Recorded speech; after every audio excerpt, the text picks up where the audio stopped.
Hi everybody, I hope you're all well. It's been 2 weeks already. I cannot believe we are at the 15th of January. This past 2 weeks have just gone like that. It is mental. I was hoping to be with you to review the book I'm here to review last weekend, but sadly I fell ill. And on Sunday, my dad also fell ill, and he's still not 100% and such, and so I've been worrying about him a bit. 2 weeks, 2 extremely stressful weeks of work. I've got him broken out in a spot, thank you very much, because of all the stress. And yeah, last weekend my endometriosis decided to go to absolute crazy. Perfect bloody timing. So it's just felt like these past 2 weeks have been a massive storm of stuff. I've just been exhausted every single day. I just been trying to get through each day basically. And yesterday was my first proper chill day, and I had no plans. I popped to the shops to get, do a quick bit of shopping, but other than that, I sat and I watched Harry Potter films all day and started on a jigsaw, and I was like, this yesterday was so peaceful and calming and just, oh, so good. I actually slept in this morning, which I don't do. It's not something. As soon as I'm up, I'm up, and I'm an early bird, so I'm up at the crack of dawn, sort of thing. So for me to sleep in by like nearly 2 hours, that's clearly I needed it. So yes. So I am here to review the book that I've been reading sporadically over the past 2 weeks, and now that I'm like in this good mindset, I'm hoping that going into the new week and everything, that I will be able to be reading a lot more frequently. But as I said, last year as well as this year and ongoing, I'm not putting my pressure on myself about numbers. I'm just reading at my pace, and if I have to take a long period of time off from reading, so be it. It has to happen. But anyway, let's talk about the book I've been reading sporadically over the past 2 weeks, which is The Yellow Wallpaper and Selected Writings by Charlotte Perkins Gilman. Now, The Yellow Wallpaper is a short story that got brought to my attention because of my sister. She had seen a theatre production of it, and I can't remember if it was just The Yellow Wallpaper, or if it was a collection of Charlotte Perkins stories, and so this was like one of the acts as part of it, because the Yellow Wallpaper is a short story, or well, all writings that I have read of hers are short stories, so you wouldn't be able to stretch it out into like a 2-hour theatre piece, or at least my mind says that right now. But yes, my sister told me about this theatre production, and so this image of the Yellow Wallpaper always kind of sat at the back of my mind, but I hadn't read the actual story. And then I got a Audible, on Audible, I got a BBC Radio collection of horror kind of ghosts kind of collection of story things, and The Yellow Wallpaper was in it, and it was read by Anne Massey, and especially the end, her laugh at the end, still to this day when I hear it, creeps the hell out of me. But it's that thing that where you have it that you're casually listening while doing something else. I'd never fully focused properly on the words, and then when a couple of years ago or something, I was saying about how I should read some more short stories, I just happened to find this collection, and so I was like, it's a collection of short stories, it has the Yellow Wallpaper, I'd like to properly read it. And I actually read The Yellow Wallpaper last Sunday when I was suffering badly with my endometriosis, and I found it astonishing. Given that it just happened that day, I was suffering something that only women can can suffer from. I was like, and given who Charlotte Perkins Gilman was, and the things that she fought for and everything, and what these stories inhabit, it was very appropriate. I know that sounds very strange, but it's like, yes, I had to be in bloody agony for the curse of being a woman to appreciate, properly focus and understand the yellow wallpaper. It's a very, very strange thing to say. I know, but there you go. So the yellow wallpaper, if you're not aware, is a short story that is about a woman who her husband who moves into a house that her and her husband have taken over, and it's rather a run down house, and there's stuff that needs to be done to it and such, and they live, basically her husband has them live in one room, which was the nursery when the previous owners lived there. And it's full of yellow wallpaper. And he basically kind of locks her away. She's got certain rules that she has to follow. When he's out, she's not allowed to leave the room and such. And it's about her fascination with the yellow wallpaper and what that then leads to. And it's all about female oppression and hysteria. And Charlotte actually wrote it after she'd had a very bad case of postpartum psychosis. So she had been going through a lot when she was coming up with this story. And then she wrote it, and it is truly one of the most amazing piece of feminist writing I've ever come across. So much so, honest to God, well, two things. Firstly, I'm honest to God so bloody angry at myself for never having looked at her work before. And secondly, I think regardless of gender or genre that you write in or whatever, I think every aspiring writer, every writer should read one or two of, at least, of Charlotte Perkins Gilman's stories. They are incredible. And when I was reading this, I was like, oh my God, the influence. This is Shirley Jackson, Laura Purcell, Susan Hill. There are so many female writers in the kind of horror, kind of historical fiction genres that you can see plainly the influence from. Even like Kate Morton, that I recall from The Forgotten Garden and The Secret Keeper. It's there. Her writing is so powerful, and some of these stories are so short. And when I say so short, I mean like 3 pages sometimes. And I just found myself completely just gobsmacked by them. Like Turned, what was it called? The Rocking Chair. That was another one that was just like, holy fuck, where did that come from?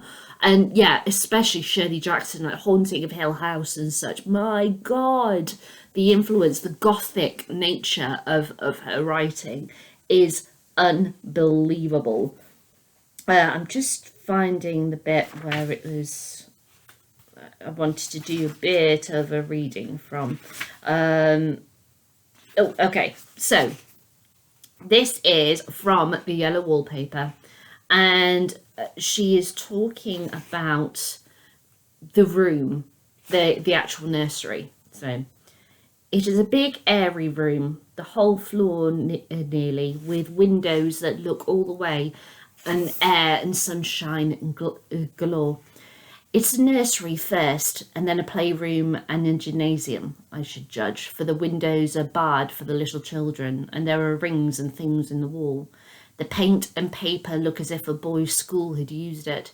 It is stripped off the paper in great patches all around the head of my bed, about as far as I can reach, and in a great place on the other side of the room, low down. I never saw a worse paper in my life. One of those sprawling, flamboyant patterns committing every artistic sin. It is dull enough to confuse the eye in following, pronounced enough to constantly irritate and provoke study. And when you follow the lame, uncertain curves at a little distance, they suddenly commit suicide, plunge off at outrageous angles, destroy themselves in unheard of contradictions. The colour is repellent, almost revolting, a smouldering, unclean yellow, strangely faded by the slow turning sunlight. It is a dull yet lurid orange in some places, a sickly sulphur tinted in others. No wonder the children hated it. I should hate it myself if I had to live in this room long. Then comes John, and I must put this away. He hates me. He hates to have me write a single word. It's just, I love the way that she described the pattern and how it's distorted and then it just goes, and it's just the stripping bare and John not allowing her to write, and it's just there you can see that she, kind of like Agatha Christie, that she has chosen every single word specifically. She has taken her time and she has found a way to cram in so much information in such a small space. I mean, even like things where she's writing about how the beautiful gardens and such. It's like, it's very seldom that mere ordinary people like John and myself secure ancestral halls for the summer. A colonial mansion, a hereditary estate, I would say, a haunted house, and reach of the height of romantic felicity, but that would be asking for too much for fate. Still, I will proudly declare that there is something queer about it. Else why should it be so cheaply? And why have stood so long untended? John laughs at me, of course, but one expects that in marriage. John is practical in the extreme. He has no patience with faith, an intense horror of superstition, and he scoffs openly at talk of things not to be felt and seen and put down in figures. John's a physician, and perhaps I would not say it to a living soul, of course, but this dead paper and great relief to my mind, perhaps that is one reason I do not get well faster. So, like, even that, you know, that this house is massive. It's been on the market for ages. It's cheap. That they've got it. John's a doctor. He's quite interested in his wife. In that's one page. That's one page, and it's like, how is she doing this? It is unreal. Charlotte Perkins Gilman, in case you are not aware, she was an amazing feminist. You can look her up. There's so much stuff that she wrote. She edited magazines. She got involved in so many things. She had a great interest in eugenics, and it was, yeah, she was an astonishing woman. That her first marriage didn't go well. She had a child, and as I said, she suffered very badly from postpartum psychosis, which led her to write the Yellow Wallpaper. And she found that she had to take control of her life, and she did. She went on to have a second happy marriage. But sadly, when she was late in her life, she lost her second husband, and not long after discovered that she had terminal breast cancer. And she was so devastated that she took her own life. And her suicide note is just heartbreaking. It's so powerful, and she's talking about taking control of her life and such. which is something that she always fought for with her feminist actions and such, always fought for. So to have that be the last thing that she wrote, it's just stunning and heartbreaking and pure and true to herself. I find her so fascinating, so fascinating, that as I went more and more into this book and discovered a whole range of stories that I've never heard before, never had the titles of before, anything before. I just found myself just more and more in awe of her. I don't know what other stories that she wrote that are not in this, but there are excerpts in the back of this book, in this edition of this book, of her autobiography from 1935. Just extracts, not the full thing. And to hear her talk about her life and the things that she went through, I felt a mixture of things. I felt sad for her. Obviously, I felt joyous that she was able to get through that and became the woman that she became. I felt frustrated for her because of her situation. She was born in 1860, so there was specific roles that a woman had to take, and she died in 1936, I think it was. And so she really lived through a period of time where politics to do with women and women's rights changed, and society changed as well. And so to have this feminist icon to appear during that time, and to leave behind this amazing array of writing which talks about the specific struggles of women and the roles that they play, and link it to ghost stories or stories about psychosis and such, and hysteria, is astonishing. I cannot get over this woman, this amazing woman. Oh my God, I'm in awe of her. I really truly am, and I'm so glad, like I said, because I had these 2 crazy weeks, that I waited until I was in a better state of mind, when I wasn't as exhausted, to just allow her to completely flood my brain. And it was an amazing experience. And I just, oh my God, I'm so angry at myself that I've been asleep, and as it were, on Charlotte Perkins Gilman's writing. I cannot forgive myself for not having read her sooner, but I'm glad I have now, and I can see that influence in other female writers, as I said, such as like Shirley Jackson and Susan Hill and Laura Purcell and Kate Morton. I'm sure there's many other examples as well. And yeah, I would very much like to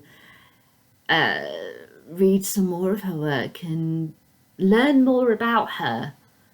I think I might have to get a hold of her autobiography at some point and read it, and look into her other stories as well. Now, when it comes to adaptations of the Yellow Wallpaper, there have been a variety. I actually looked on Audible, just searched the Yellow Wallpaper and just see what came up.